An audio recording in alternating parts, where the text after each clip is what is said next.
राज्यों में मतगणना मतदान कंप्लीट हो चुके हैं लगभग अंतिम आज चल रहा है। क्या लगता है किस तरीके के नतीजे होने वाले हैं? कांग्रेस पार्टी को यहाँ पर किस तरीके से उम्मीदें दिखाई दे रही हम आशा कर रहे हैं कि इन पांचों राज्य में, चूंकि चुनाव तो 4 राज्य के हो चुके हैं, उसके बाद भी मैं कह रहा हूं, इन पांचों राज्य में कांग्रेस सरकार बनाएगी।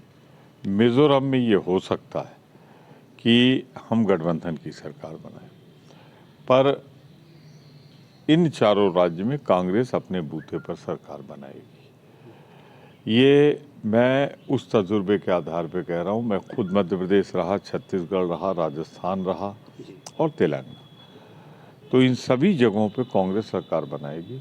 और भाजपा तो कहीं इस स्थिति में नहीं है। मिजोरम में शायद वो 5वें 6वें पे है,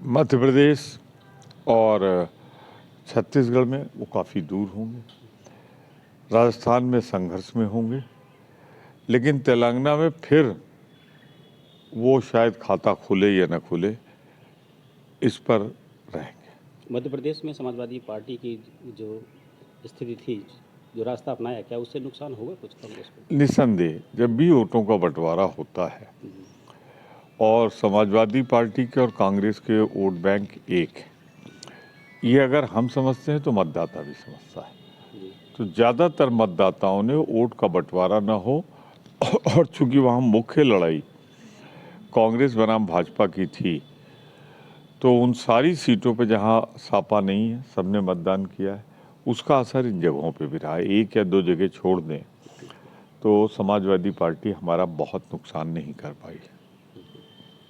आज कि वो किसी गठबंधन के साथ लोकसभा चुनाव में नहीं जाएगी, आपको क्या लगता है कि ये इस फैसले से पार्टी का, किसी पार्टी का गठबंधन का कितना नुकसान होगा, खासकर इंडिया गठबंधन की बात? देखिए, वो कोई पहली बार प्रेस कॉन्फ्रेंस करके ही नहीं कह रही, जी ये लगातार कई बार कह रही, जी परंतु उनके यहाँ कार्यकर्ताओं का, प्रबुद्ध वर्ग का, समझदार लोगों का कहना है कि हम अगर नहीं जाते, गठबंधन में, इंडिया में नहीं शामिल होते, तो ये संदेश जाएगा कि हम भारतीय जनता पार्टी की मदद करने के लिए ऐसा कर रहे हैं,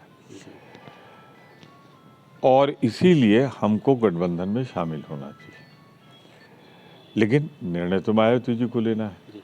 वो जो निर्णय लेंगी पूरे दल के लिए बाध्यकारी होगा। वो जो कह रही हैं, मैं समझता हूँ कि पार्टी के अंदर से और बाहर से जो लोगों की मांग है, आखिर में उस पर विचार करते हुए वो गठबंधन के प्रति नरम रुख अपनाएंगे। इस फैसले से किसको फायदा होगा, एनडीए या फिर इंडिया गठबंधन?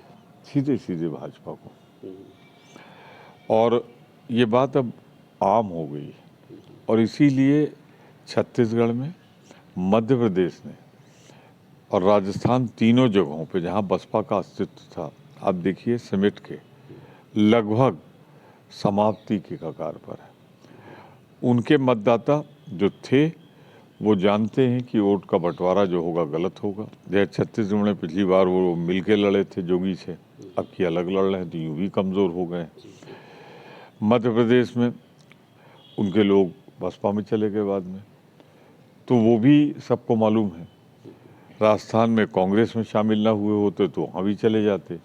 तो इसलिए मैं कुल मिला के कह सकता हूँ, जो परिस्थितियाँ हैं वो बहुत स्पष्ट इशारा कर रही हैं कि वो खड़ी होंगी, तो मैं नहीं कहता कि कोई इम्पैक्ट नहीं होगा, लेकिन बहुत कम होगा। बहुत कम होगा। कांग्रेस दलित वोटर्स के लिए कुछ करना चाहती है? अनुसूचित जात के लिए जो कुछ भी किया है वो कांग्रेस ने किया है। रिजर्वेशन कांग्रेस लाई थी। जो तमाम बातें हुई हैं उनके स्कॉलरशिप, पढ़ाई में रिजर्व कोटा, सब कुछ तो कांग्रेस ने किया है। और आगे भी जो ज़रूरी है वो कांग्रेस ही करेगी। मायावती जी, बसपा या समकक्ष ऐसी पार्टियाँ तो कुछ कर सकने की स्थिति में नहीं है। ज़मीनों पे एक पट्टा देना, ये सब तो कांग्रेस का नीति रही तो है। वोटर्स क्यों नहीं जुड़ रहे हैं फिर इस समय, दलित वोटर्स की बात? मैं एक चीज़ साफ कह दूं, दलित और अल्पसंख्यक वोट, या मैं कहूं कांग्रेस का जो परंपरागत वोट था वो लौटा है। इसीलिए हम छत्तीसगढ़, मध्य प्रदेश, राजस्थान और तेलंगाना में सरकार बनाने जा रहे हैं। अनुसूचित जात अपने वोटों का बंटवारा, ख़ास तौर से जो नया पढ़ा लिखा तबका आया है, वो समझा रहा है अपनी बिरादरी में कि वोट बांटो मत, इससे बीजेपी का फ़ायदा हो। चंद्रशेखर रावण को भी इसका कुछ फ़ायदा होगा क्या, अगर बसपा कार्यकर्ताओं और मायावती के बीच में चीज़ें सब कुछ बेहतर नहीं है तो? देखिए, चंद्रशेखर, मायावती, ये सब लोग आपस में एक ही तो वोट बैंक है, जी। तो ये और दोनों तय करें, उसमें मेरी कोई प्रतिक्रिया नहीं। अखिलेश यादव का जो पीडीए गठबंधन है, पीडीए जो की बात कर रहे हैं, उसके साथ में कुछ बात चल रही है आगे की? देखिए, पीडीए गठबंधन नहीं कहा कभी उन्होंने, ये पीडीए बोला ही है, पीडीए शब्द का इस्तेमाल करने वाले हैं। पीडीए का मतलब क्या है? पिछड़े, दलित अल्पसंख्यक। दलित, अल्पसंख्यक, तो वो तो इंडिया की भी बात है। इंडिया सबको लेके चल रही है, तो अलग क्या जरूरत है उनको अलग चलने की? कहाँ चल रहा है अलग? आप देखिए कि इंडिया गठबंधन के खिलाफ उन्होंने कभी कुछ नहीं कहा है। विधानसभा के चुनाव में जरूर कुछ जगहों पे लड़े हैं वो, पर इंडिया गठबंधन के वो एक मजबूत सहयोगी होंगे। ठीक है, शुक्रिया। ठीक है, जनगणना पर क्या स्टैंड रहेगा पार्टी का? जातिगत जनगणना पे हमारे सर्वोच्च नेता राहुल गांधी ने साफ किया है कि ये एक्सरे है समाज का, इसे होना चाहिए और इसी के आधार पर आगे योजनाएं बनना चाहिए। सबको तो पता लगे सवर्ण कितने हैं, पिछड़े कितने हैं, दलित कितने हैं, अल्पसंख्यक कितने हैं। तो जातिगत जनगणना के जो सबसे बड़ी प्रमुख पैरोकार कांग्रेस है और भाजपा बहानेबाजी कर रही है। अब महिला आरक्षण की सबसे बड़ी पक्षधर कांग्रेस थी, इसी ने राज्यसभा में पारित कराया था, परंतु भाजपा ने उसे नकारने का दूसरा रास्ता अख्तियार किया, पास तो करा दिया, कह दिया कब लागू होगा किसी को नहीं मालूम। तो इस तरीके से भाजपा ने एक नया दांव खेला। इतना ज़्यादा कांग्रेस का दबाव था, करना तो पड़ा उन्हें, विपक्ष का दबाव था, करना तो पड़ा, पर उन्होंने उसका क्रियान्वयन रोक दिया, तो वो तो ना के बराबर है। सिंह का एक बार फिर से एंट्री हुई है, उनके नाम की एंट्री, उनकी मूर्ति स्टालिन साहब ने और अखिलेश यादव वहाँ पर गए थे। इसके क्या सियासी संकेत क्या देख रहे हैं आप? इसका सियासी संकेत ये है कि अखिलेश जी यानी मुलायम सिंह जी उनके साथ सरकार में शामिल थे, बाद में दोनों अलग अलग भी हुए, काफ़ी झगड़े भी हुए, आपस में रहा, लेकिन एक विचारधारा में कहीं कहीं समानता थी। तो विश्वनाथ प्रताप सिंह जी की अगर मूर्ति लग रही थी और तो कुछ हो नहीं रहा था, तो जब मूर्ति लग रही, जिसको बुलाया गया वो चला गया। सामाजिक न्याय का नया अब विश्वनाथ प्रताप सिंह है नहीं, उनकी पार्टी विलीन हो चुकी है कांग्रेस के अंदर।